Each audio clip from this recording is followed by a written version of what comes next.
Hello everyone, I am the Bandit Kirby, and welcome to my channel, The Commander Tavern. The Commander Tavern is a channel dedicated to my favorite Magic the Gathering format. The Brewery is a series on this channel showcasing my spicy brews under the deck text.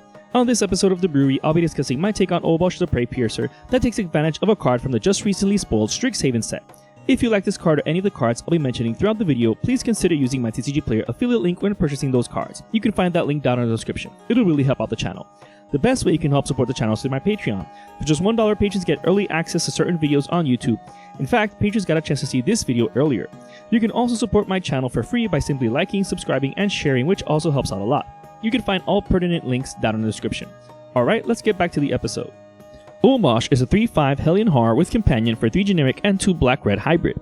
With Obosh on the battlefield, if a source you control with an odd mana value would deal damage, it deals double that damage instead. This is just glorious with the true star of the deck, Dragon's Approach. A deck can include any number of copies of this spell, which is great if you're able to abuse that fact, which this deck will. However, if you notice in the thumbnail, this deck does not run Thrumming Stone. It doesn't really need to. In order to make this deck work with Thrumming Stone, you need to include too many tutors and it'd be too easily disrupted. So it seeks to abuse it in other ways. For one thing, it has an odd casting cost, meaning that each Dragon's Approach we cast with Obosh on the battlefield will deal 6 damage to each opponent instead of just 3 mana. Sometimes even less if we're reducing its cost. This is how we make the most of it.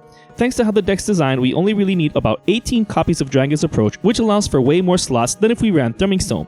In order to viably run Thrumming Stone, we need a critical mass of about 33 copies of Dragon's Approach in order to have an 80% chance of going off with Ripple 4.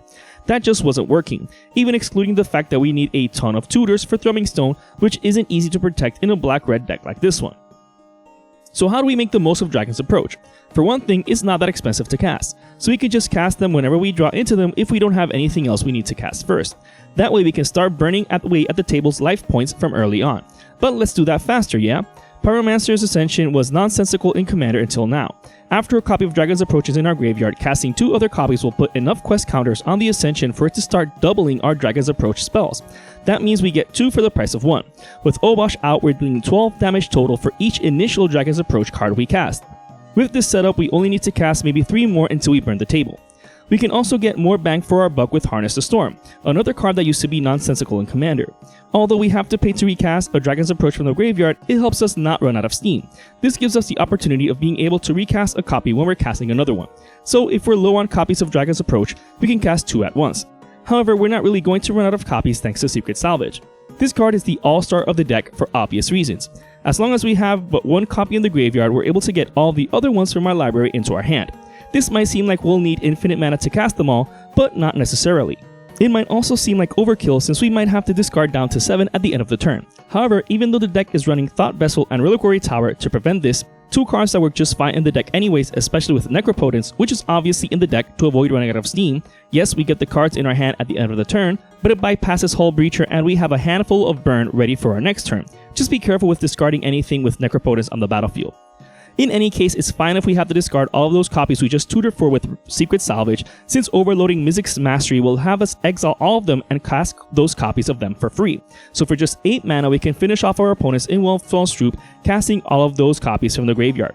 So if we're able to keep all of our Dragon's Approaches copies in our hand due to our unlimited hand size, or if we have them all stockpiled in the graveyard, it's win-win either way. This is because the deck's running plenty of ways to reduce the cost of Dragon's Approach. Primal Amulet, Cloud Key, Ruby Medallion, and Locket of Yesterdays do just that. The Amulet is best because it doesn't care which instant and sorcery we cast, and we actually want it to stay as the Amulet, so do not transform it into the land. The Key can only reduce it for sorceries though. The Medallion is great because it can also reduce the cost of all of our other red spells, including our Commander. And the Locket, another nonsensical card in Commander, is limited to just reducing the cost of Dragon's Approach, which isn't that bad considering it affects 18 cards in the deck. That being said, we still need red mana to cast them, so while having them cost 1 red apiece, making them global lightning bolts, we'll eventually run out of red mana. That's where Birgi, God of Storytelling, and Stormkiln Artist come in. While we could cast Birgi as Harnfell instead in order to prevent running out of steam too quickly, the best side for this deck is still Birgi because she adds 1 red mana to our mana pool for each spell we cast, regardless of the type of spell. Thus, she provides that much needed red mana to keep chaining into Dragon's Approach cards when they only cost 1 red to cast. The Dwarf does something similar since it creates a treasure token for each instant or sorcery spell we either cast or copy. So with either of these, or both when our spells don't only cost 1, means we can cast all of the Dragon's Approach cards in our hands and burn the entire table to oblivion. Again, having Obosh out means we don't have to cast that many copies of Dragon's Approach to wipe out the entire table anyways. And Fiery Emancipation is included as a backup to Obosh in case it gets dealt with. This enchantment makes our strategy even faster since each copy will deal 9 damage to the whole table instead of just 3. It's also harder to get rid of being an enchantment and not on a creature. This is why Obosh is the commander for the deck and not a companion, because that way it goes back into the command zone if it would leave zones, thus giving us a damage doubler readily available. Earlier I mentioned Thrumming Stone being more fragile. That's not just because of its card type and the number of copies of Dragon's Approach we need to run, but because if the deck revolved around it, we need to include an epic number of tutors just to get to it, making the deck too linear and disruptable. With how many lines of ways we can abuse Dragon's Approach, this isn't an issue with this way. However, it's still a bit fragile considering.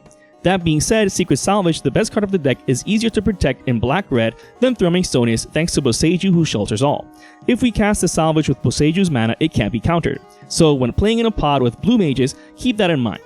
Getting it countered isn't the end of the world, but you can never be too careful. In any case, for consistency's sake, the deck's running Vampiric Tutor, Cruel Tutor, Dark Petition, Grim Tutor, Demonic Tutor, and Final Parting to find any combo piece we need. We might as well since we're playing black, right? Some of these might seem inefficient because of their casting costs, but keep in mind that we are reducing the costs of sorceries. Dark Petition in particular will more likely than not give us back 3 black mana, which can be used to help pay for Secret Salvage. Final Parting can help us get both Secret Salvage to our hand and a copy of Dragon's Approach to our graveyard if by some fluke we haven't drawn into one when it's practically 1/5 of our deck. We can also just draw the old-fashioned way with Thrill of Possibility, Faithless Looting, Wild Guess, Tormenting Voice, and Cathartic Reunion. It doesn't matter if we're looting since we can just discard any extra copies of Dragon's Approach we have in our hand, which helps Secret Salvage anyways. Again, be careful with Necropotence. Being red spells also makes them easier to chain into with our cost reducers and Burgi. Getting back to how we can protect our strategy, Conqueror's Flail is incredibly helpful at shutting out opponents outside of our turn, especially in our commander's colors. Also, equipping this to Obosh makes it a 5/7, which is no joke. It's going to deal 10 damage to whatever it blocks, which can deal with plenty of would-be attackers. Speaking of, that's another thing we need to worry about as a spell-singing deck. Aggro. The deck is running Kazul, Tyrant of the Cliffs, and Koskinen Falls to help tax any would-be attackers, as well as Silent Arbiter to stop the horde altogether. The cumulative upkeep for the World Enchantment isn't that difficult to do because we can just tap down Obosh. We can also just wipe the board altogether with Damnation and Blasphemous Act. This deck doesn't run that many creatures, and while we do use 2 creatures to spill out all of our copies of Dragon's Approach, we can still do well without them. If the board is sphere of creatures, we can hold out even better to keep slinging spells at the table. As a bonus, Blasphemous Act deals 26 damage to each creature with Obosh on the battlefield. However, some more fun ways of deterring attacks is with Stuffy Doll and Bresh Taunter, since they have an odd number casting cost. Thanks to Obosh, any damage they receive gets doubled back to the blocked creature's controller. And if we have Fiery Emancipation in play, it's tripled. Oh, and if they're on the battlefield when Blasphemous Act is cast, it's even spicier. The Taunter can do it even better since it can target another creature at the end of the turn before ours to really bring the pain. Speaking of pain, Pain Magnification helps take responses away from opponents. Even without Obosh, each Dragon's Approach spell deals 3 damage to the entire table, triggering Pain Magnification. So each time we cast one, all of our opponents have to discard a card. It's going to be really hard interacting with us when they're hellbent. And if anything did make it through, Chaos Warp and Scour from Existence can deal with absolutely anything, including those very pesky enchantments, which are a problem for black-red decks. Feed the Swarm is included too, just in case for that very reason. Last thing we need is some white mage having the audacity to indiscriminately gain a ton of life in a commander game. And an overloaded Vandal Blast gets rid of all opposing artifacts just in case. Granted, it's pretty much an auto-include at this point, but it's justifiable here. Last but not least, the very last-ditch effort of the deck, Crackle with Power. I'd be remiss to ignore this card as a mathematician since it's so fun to play with. Here's a small data table showing how much damage can be dealt with to how many possible targets depending on how much mana you paid for X, and thus the spell in total. With the many different ways we're reducing costs of spells, this is actually very viable to cast for higher values of X. Thanks to Obosh, the damage dealt is actually multiplied by 10 instead of 5 if we have an odd mana value. With Fire Emancipation, it's multiplied by 15. With both, it's multiplied by 30. And so on. It might be able to finish up the entire table on its own if you have at least 3 targets. So if you cast it for 11 mana with Obosh out, you're dealing 30 damage to each opponent, which is nothing to scoff at for just 11 mana. Naturally, a red-black deck doesn't have much in land-based ramp, but Burnished Heart is included for that very reason. It's also a very decent blocker while you have it waiting to be sacrificed since it deals double damage thanks to Obosh. Jeweled Lotus and Dark Ritual are to try and get Obosh out as quickly as possible, with the potential of a turn 1 Obosh if your starting hand has both of these with a land that can tap for black. This isn't that impossible in opening hand, but you don't really need to mulligan down until getting these. Even late in the game, they're great for recasting Obosh. Mana Crypt, Soul Ring, Mana Vault, Arcane Signet, and Rakdos Signet are the rest of the mana rocks, which are included for obvious reasons. You can include the legal moxes to make the deck faster, but it's not really that necessary since these are fine enough once they're on the battlefield. Nykthos, Shrine to Nyx, Cabal Coffers, and Urborg Tomb of Yawgmoth really help out with that mana acceleration though, especially the Coffers. Yes, the deck would rather have access to lots of red mana and not black mana, but that black mana can be used to pay for the generic costs of Dragon's Approach and other spells. They're not dead cards since it's a 2-colored deck since they just take up land slots. Speaking of which, the rest of the deck is just the rest of the lands. The deck's running all 8 fetch lands, Battle Lands, Blood Crypt, Canyon Slough, Smoldering Marsh, Sulphurous Mire, Command Tower, Dragon Skull Summit, Luxury Sweep, Tainted Peak, Reflecting Pool, Graven Cairns, and Ancient Tomb, as well as 5 of each basic snow-covered land in case anyone's running anything that benefits us for it. As always, the expensive mana rocks, fetch lands, and battle lands aren't entirely necessary for the deck to run, and you can just as easily swap them out for budget alternatives and the deck will still run well enough. In any case, you can also just proxy them if you aren't playing online and don't already have them or can't afford them. This brew is just an idea of how to build around Obosh the Preypiercer. Even though Obosh is the commander, the star of the show here is Dragon's Approach. I wanted to take a non-conventional approach to the card, no pun intended, by making a deck resilient if its combos were dealt with.